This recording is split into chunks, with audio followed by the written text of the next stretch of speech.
성도 여러분 안녕하십니까? 2022년 11월 1일 화요 새벽 말씀 함께 나누겠습니다. 함께 나누실 하나님 말씀은 창세기 42장 1절에서 17절까지입니다.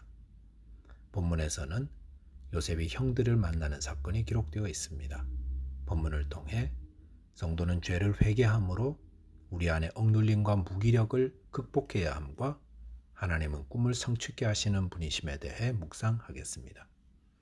첫째 묵상할 내용은 죄를 회개함으로 억눌림과 무기력을 극복해야 한다라는 것입니다.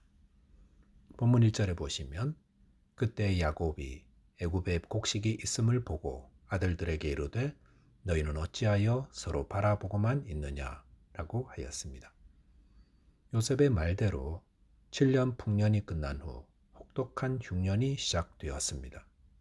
그 흉년은 7년 풍년의 풍성함을 기억도 하지 못할 만큼 심각한 것이었고 애굽뿐만 아니라 가나안 땅에 머물고 있는 야곱의 가족들에게도 마찬가지였습니다.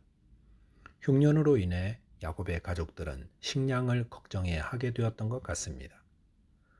그들은 목축을 하는 자들로서 농사를 짓는 사람들에게서 곡식을 사오곤 했을 텐데 흉년으로 곡식 구하기가 몹시 어려워졌던 것 같습니다. 야곱의 가족들이 66명입니다. 거기다가 종들까지 합치면 100여 명이 훨씬 넘었을 것입니다. 그 많은 사람들이 한 끼만 먹어도 얼마나 곡식이 필요하겠습니까? 그런데 흉년으로 곡식 구하기가 어려워지고 가지고 있는 곡식들도 바닥을 드러내고 있는데 그러면 어떻게 해야 합니까?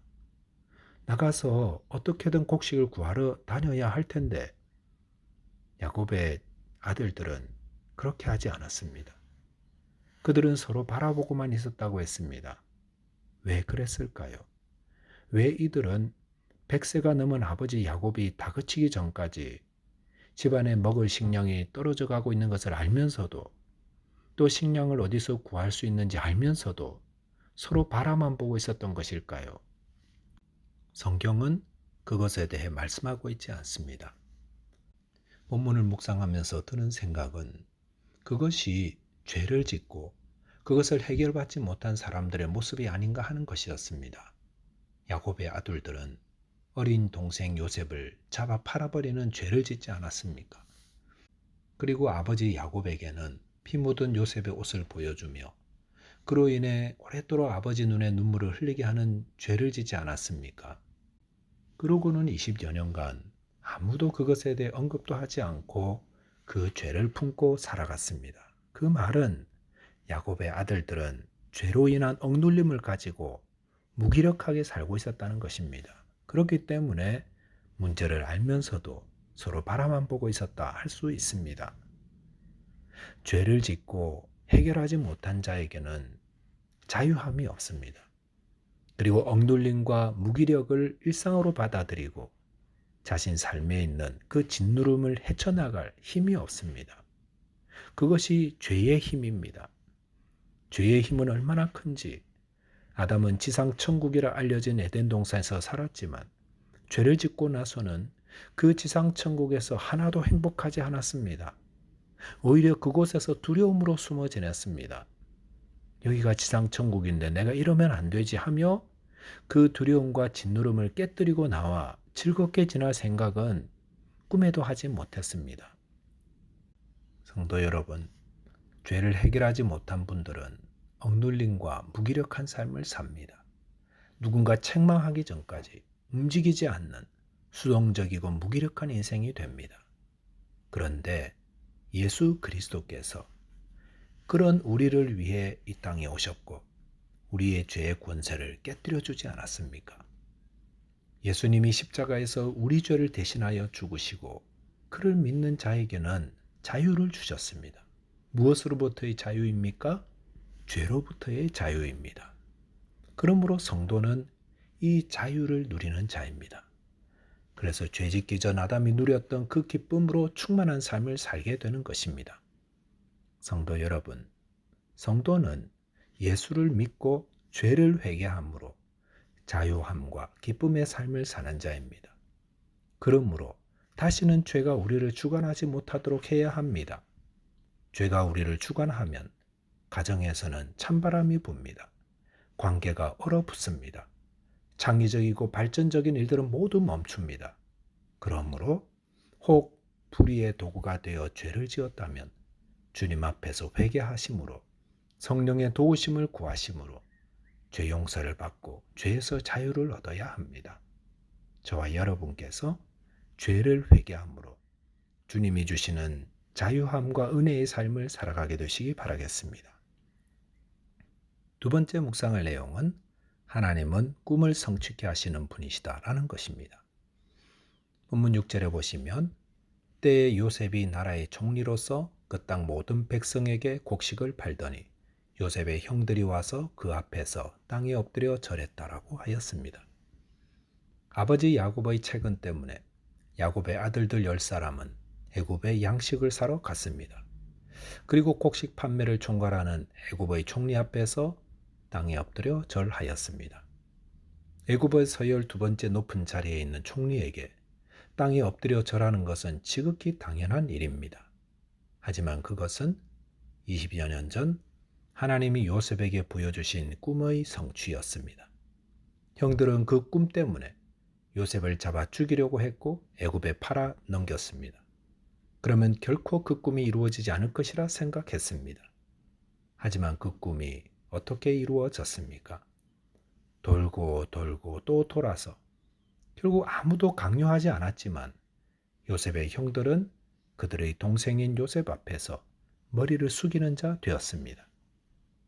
이 요셉의 꿈과 또 본문에서 일어난 이 일 사이에 무엇이 있었기에 20여 년이 지난 후에 이토록 정확하게 요셉의 꿈이 이루어진 것입니까?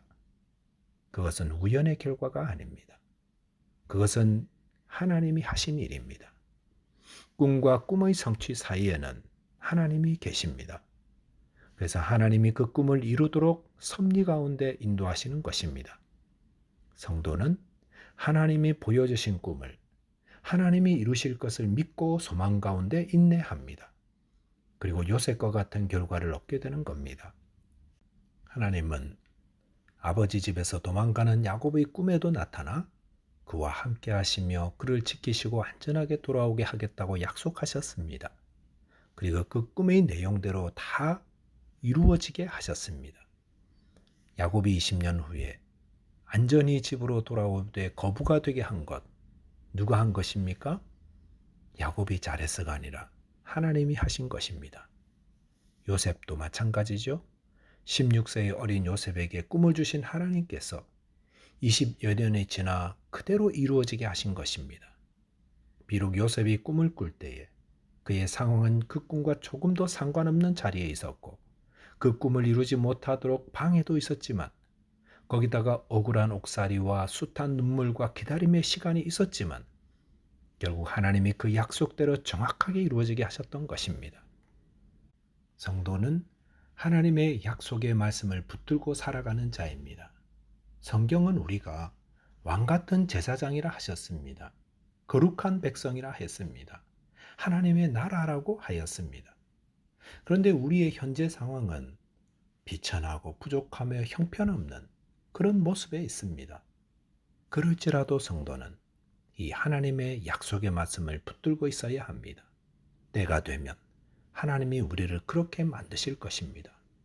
요셉이 총리의 옷을 입고 영광의 자리에 앉은 것처럼 성도들도 주님의 영광을 입고 만국을 통치하는 자 된다는 것입니다. 그러므로 저와 여러분이 꿈을 이루시고 약속하신 말씀을 정확하게 성취하시는 하나님을 의지하여 현재의 모든 고난과 핍박과 어려움을 인내로 이겨나가심으로 요셉이 받은 그 은혜와 복을 다 받아 누리게 되시기를 바라겠습니다. 말씀을 정리하겠습니다. 성도는 죄를 회개함으로 억눌림과 무기력을 깨뜨려야 합니다. 또한 하나님은 꿈을 이루시고 약속하신 말씀을 성취하시는 신실한 분이심을 알아서 저와 여러분께서 그 은혜와 복을 다 누리는 자 되시기를 바라겠습니다. 기도하겠습니다. 하나님 아버지, 저희 안에 죄로 인한 억눌림과 무기력이 있다면 우리가 죄를 회개할 때 용서하여 주시고 자유함을 누리게 하여 주시옵소서. 또한 꿈을 이루시는 신실하신 하나님을 의지함으로 승리하는 자 되게 하여 주옵소서. 예수 그리스도의 이름 의지하여 기도하옵나이다. 아멘. 오늘도 믿음 안에서 승리하는 하루 되시기 바라겠습니다. 감사합니다.